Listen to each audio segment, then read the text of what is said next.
cerita ya, Nabi Daud ya. Ya, Nabi Daud. Nabi Daud itu adalah nabi setelah zamannya Nabi Musa. Di dalam surah Al-Baqarah ayat berapa itu? Kalau nggak salah ayat 50-an ya, kalau nggak salah tuh. Gitu. Diceritakan di situ Nabi Daud kecil di perkampungan Bani Israel ya. Di zaman tersebut orang-orang atau masyarakat mengalami penjajahan oleh raja zalim yang bernama Jalut. Nah, singkat cerita, Nabi Daud alaihi salam ketika masih usia remaja memang sudah diberikan karunia tersendiri oleh Allah. Nah, terus orang-orang muslim Bani Israel pada waktu itu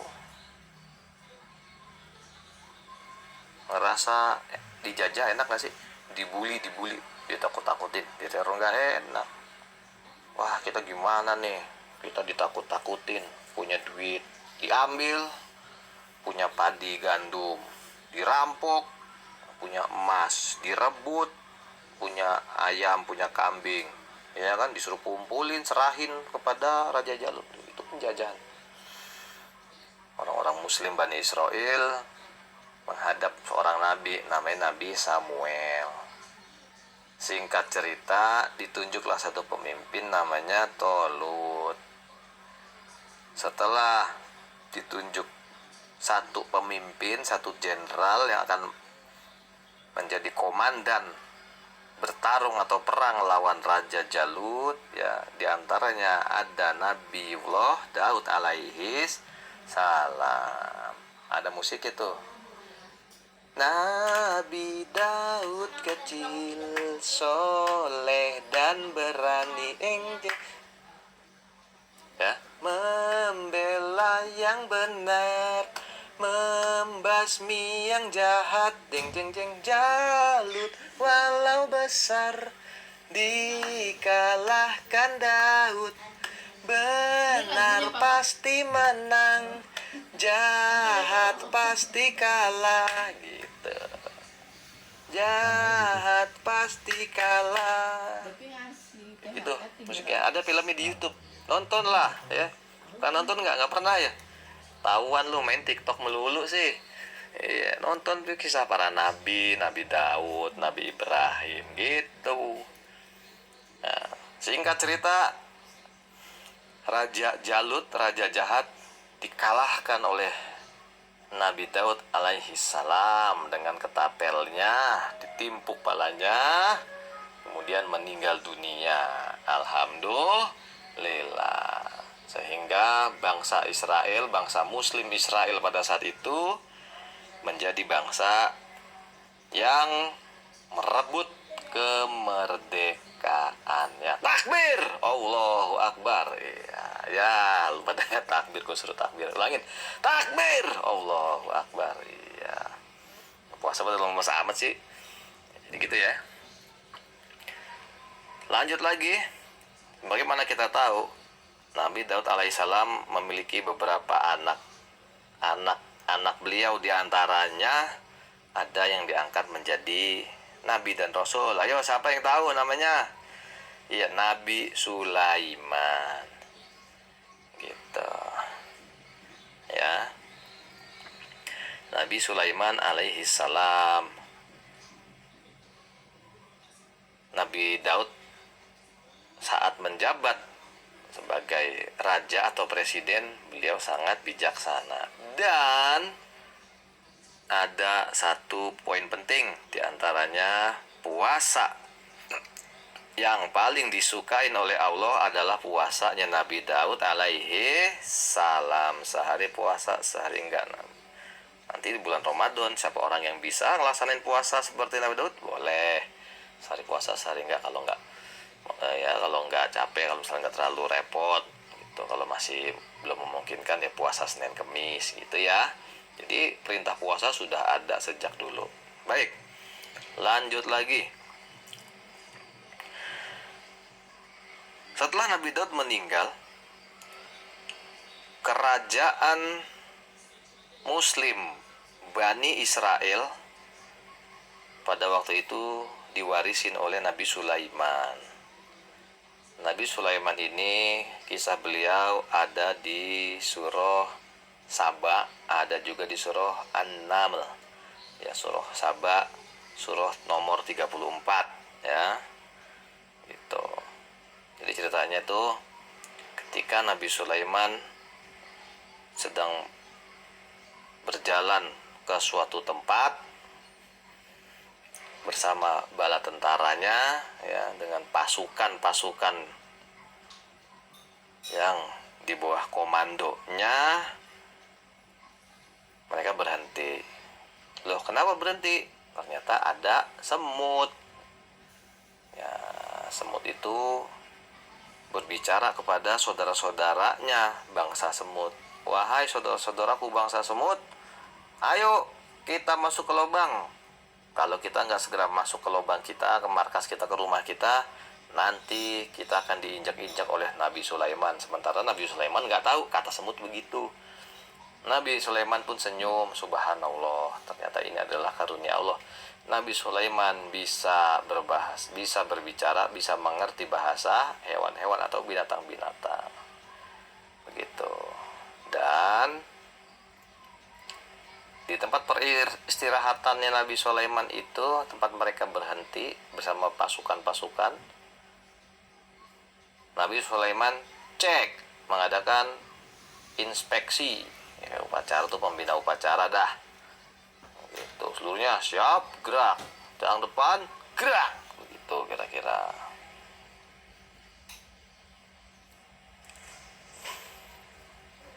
Tetapi di antara pasukan-pasukan itu ada manusia, ada bangsa jin, ada jin ifrit, ada angin, dan seterusnya banyak.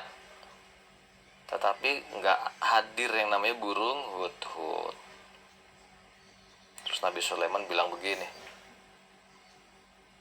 wahai pasukan, apakah ada di antara kalian yang ngelihat burung hudhud? Pasukan menjawab, wah nggak ada Nabi Sulaiman, nggak ada wahai Nabi, kita nggak lihat hudhud pergi kemana. Waduh, ini burung hudhud pergi nggak lapor, pergi nggak minta izin dulu, awas ya, kalau sampai dia balik lagi terus nggak bisa melaporkan dengan alasan yang benar, saya akan sembelih itu burung hudhud. Begitu. Ternyata nggak lama kemudian datang burung hudhud. Tuh ya.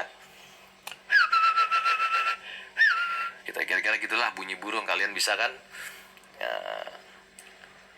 Assalamualaikum Tuan Raja Nabiullah Sulaiman. Waalaikumsalam. Izin lapor. Wahai Tuan Raja Nabi Sulaiman. Iya, lapor. Lapor kenapa? Kamu kok nggak ikut apel di sini, nggak ikut upacara? Kemana aja? Hah? Aduh, mohon maaf nih. Wahai Tuan Raja, wahai Nabiullah Sulaiman. Saya ini habis patroli. Patroli bagaimana? Patroli keliling negeri sekitar daerah kekuasaan kita. Di selatan, di wilayah selatan ada yang namanya negara Sabak.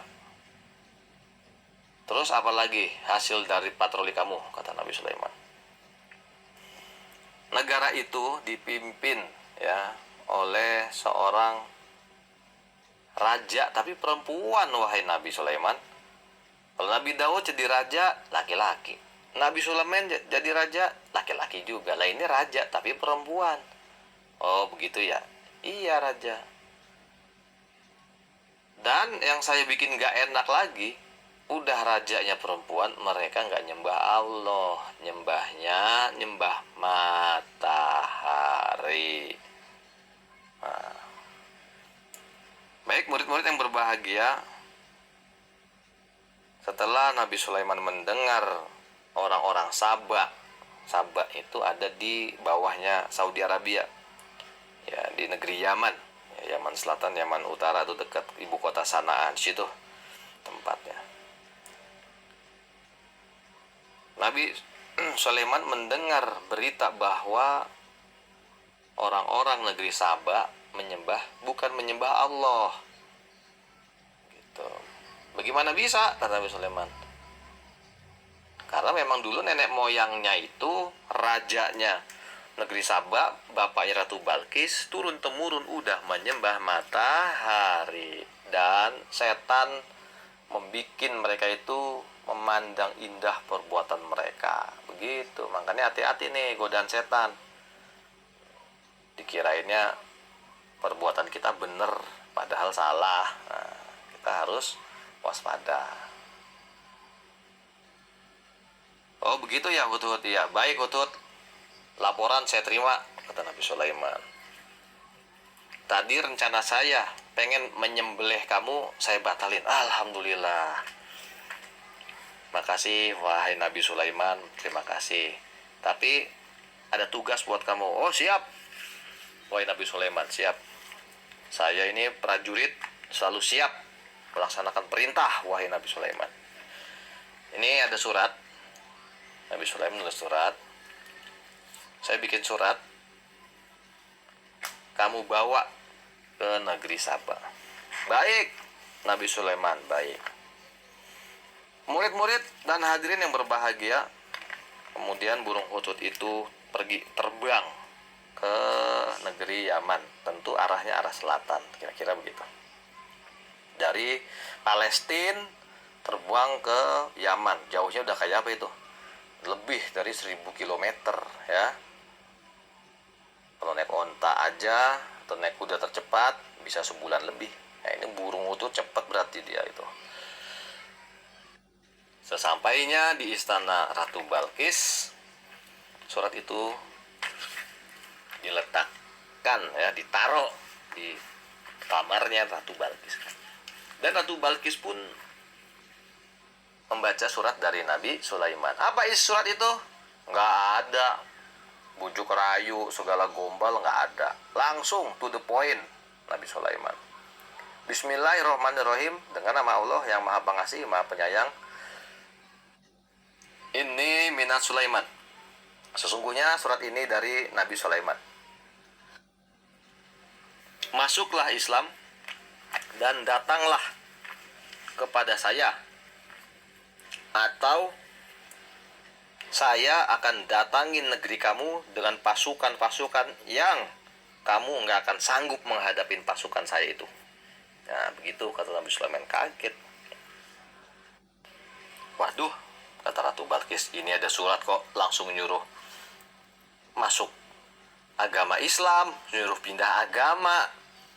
Tuh, kalau gue nggak mau nanti diserbu, coba deh gelar musyawarah dulu deh, musyawarah dulu. Oke murid-murid, anyway kalian udah tahu musyawarah? Iya, musyawarah ngapain sih? Musyawarah berkumpul, ya. Musyawarah berkumpul, ada suatu permasalahan, ya kan, ada suatu problem gitu, rame-rame kita pecahin. Bagaimana nih biar masalah ini bisa pecah begitu, untuk kemaslahatan bersama, untuk supaya manusia-manusia yang hadir pada rapat itu ya dapat mengambil manfaat dari hasil keputusan bersama, begitu. Itu ada di tema kalau nggak salah ya, musyawarah. Di Pancasila mah kerakyatan yang dipimpin oleh hikmat kebijaksanaan dalam permusyawaratan perwakilan. Nah lanjut lagi. Di ruang meeting atau tempat mereka musyawarah, Ratu Balkis menyampaikan informasi itu kepada para menteri. Wahai menteri-menteri, wahai pejabat-pejabat, wahai jenderal-jenderal, wahai kiai-kiai, ulama-ulama yang hadir di sini, saya ini dapat surat Oh, surat apa wahai ratu? Surat perintah harus masuk Islam dari orang yang namanya Sulaiman. Wah, kaget. Mohon maaf, Tuan Ratu, boleh dibacain surat itu? Apakah kami boleh dengar isi surat tersebut, wahai Tuan Ratu? Baiklah, saya akan bacain. Dengarkan baik-baik. Dibacain. Bismillahirrohmanirrohim. Dengan nama Allah yang maha pengasih, maha penyayang. Ini minas Sulaiman. Sungguhnya surat yang kalian pegang ini adalah dari Sulaiman. Datanglah kepadaku dan masuklah Islam. Kalau kau menolak, maka aku yang akan datang ke negeri kalian dengan pasukan-pasukan yang kalian gak akan sanggup menghadapi pasukan-pasukan tersebut. Gitu. Kaget nih, terutama jenderalnya. Mohon izin Tuan Ratu. Iya jenderal, silakan. Kita ini kan negara besar. Kita punya tentara kuat, pasukan-pasukan yang jago, prajurit-prajurit yang handal. Bagaimana kalau kita perangin aja itu yang namanya Sulaiman? Waduh, kata ratunya. Wahai jenderal, siap Tuan Ratu. Perang dimanapun dampaknya akan bikin kerugian. Kalau kita menang, kita rugi. Banyak tentara-tentara kita mati. Banyak prajurit-prajurit yang meninggal dunia atau cacat. Dan banyak juga rakyat-rakyat kita yang menjadi janda dan menjadi yatim piatu. Itu kalau kita menang. Sedangkan kalau kita kalah, lebih rugi lagi. Dan kalau kita kalah, nanti kita akan dihina. Kita akan dijadiin budak oleh pemenang perang. Oh iya. Sebentar, saya mau tanya, kata Ratu Balkis. Apakah ada di antara kalian yang pernah dengar informasi tentang Sulaiman itu? Saya, wahai Ratu. Oh, silakan Perdana Menteri. Bagaimana informasi tentang Sulaiman? Yang saya dengar itu, Sulaiman adalah seorang raja sekaligus nabi. Dan beliau itu sangat adil. Rakyat Muslim Bani Israel benar-benar makmur di bawah kepemimpinannya. Oh begitu, iya. Terus apaan lagi? Dan yang saya tahu, kekuasaannya sangat luas.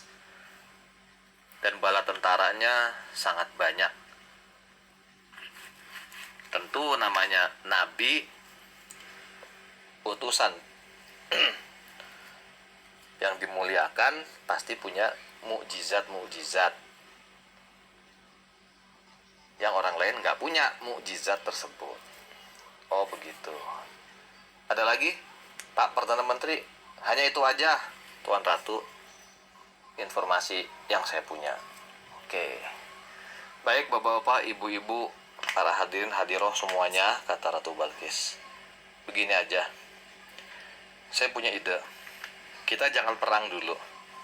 Kita kirim utusan, kita diplomasi dulu. Kita berunding dulu deh. Jangan langsung perang teman-teman.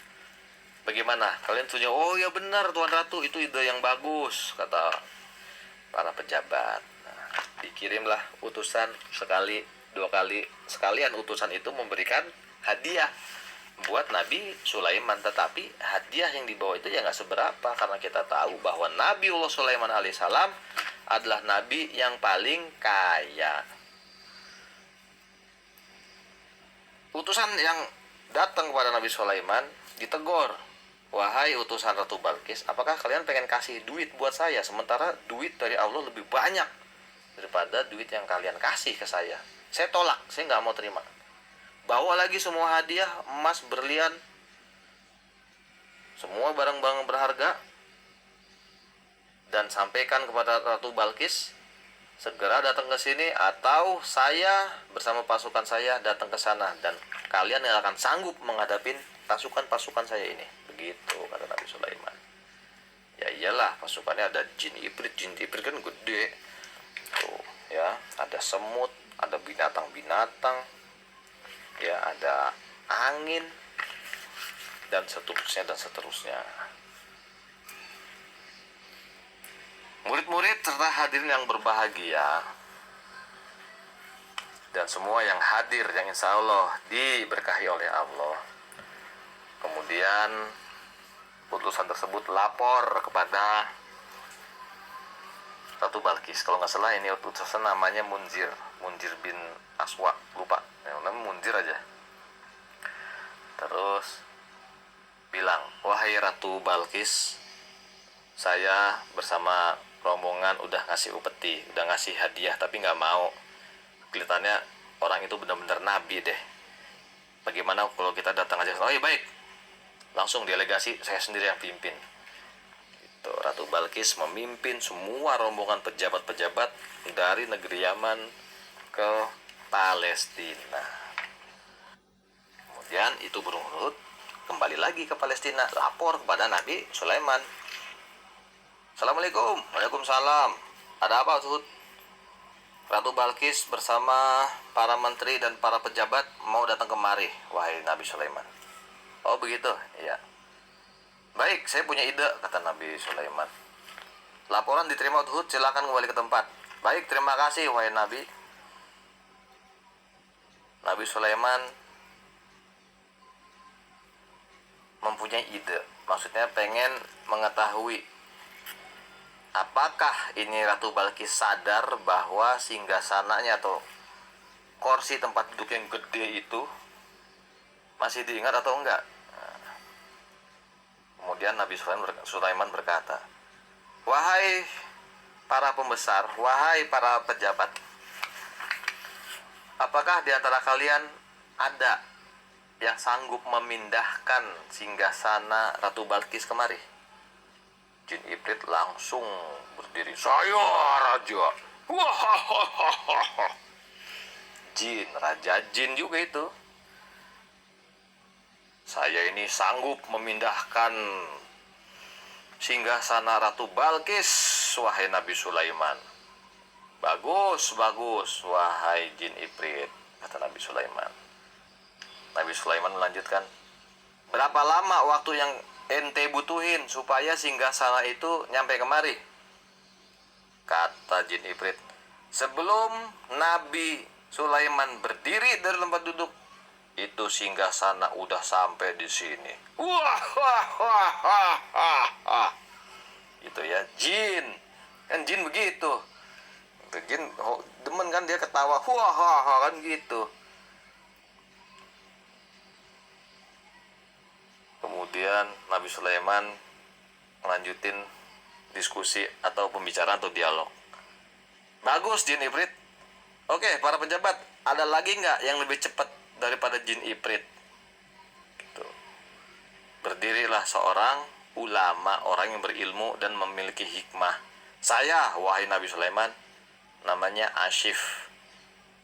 Ya, Ashif bin Rutbah, saya lupa namanya tuh bin siapa, tapi namanya Ashif. Kalau orang Sunda mungkin bilangnya Asep ya. Ada sini namanya Asep. Oh Pak Asep, Kang Asep, punten Kang Asep. Tuh, maaf ya, punten Pak Kang Asep ya. Mohon izin Kang Asep. Ashif itu Ashif. Berapa lama Ashif waktu yang ente butuhin supaya singgasana Ratu Balkis nyampe kemari? Kata Ashif, sebelum Nabi Sulaiman kedip, itu singgasana udah sampai kemari dengan izin Allah. Bener, ting, langsung sampai. Jadi ini bukan dongeng, bukan kurofat, bukan omong kosong, bukan hayalan, bukan mimpi. Ini adalah kenyataan, benar-benar terjadi. Ada manusia punya kemampuan mindahin istana, ya kan, bagian dari istana nyampe dari Yaman, negeri Yaman ke Palestina. Kalau kita dari sini ke Korea dah, dari Jakarta ke Seoul, tahu Seoul atau Pyongyang. Nah, jauh itu kan. Gitu. Hanya dengan sekejap mata, nggak nyampe 1 detik udah nyampe, ting, dan itu emang benar terjadi. Dan singkat cerita, sesampainya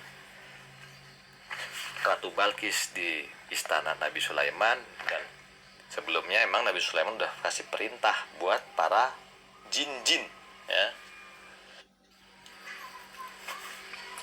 Buat para jin-jin, agar para jin-jin itu bekerja membuat istana yang bagus. Jin kerjanya cepet, tek tek tek tek tek tek, nggak kayak manusia gitu, cepat sekali bikin istana yang bagus. Ada kolam ikannya, pakein kaca. Ratu Balkis nyampe di situ, ya tentu Nabi Sulaiman bersyukur pada Allah, wahai Allah, terima kasih Engkau telah memberikan nikmat yang banyak padaku. Dan Ratu Balkis kaget, wah ini istana kok dibilangnya bagus tapi kebanjiran begini. Lalu nggak kebanjiran, emang itu dari kaca. Diangkatlah roknya Ratu Balkis sebatas betis, ya dekat lutut deh, jadi betisnya kelihatan. Kata Nabi Sulaiman, itu istana kaca, itu kaca bukan air, bukan banjir, itu bukan. Langsung Ratu Balkis menyerahkan diri, wahai Nabi Sulaiman, ternyata selama ini aku telah menzolimin diri sendiri, aku ini telah nggak baik kepada diriku sendiri. Kenapa? Karena udah menyembah matahari.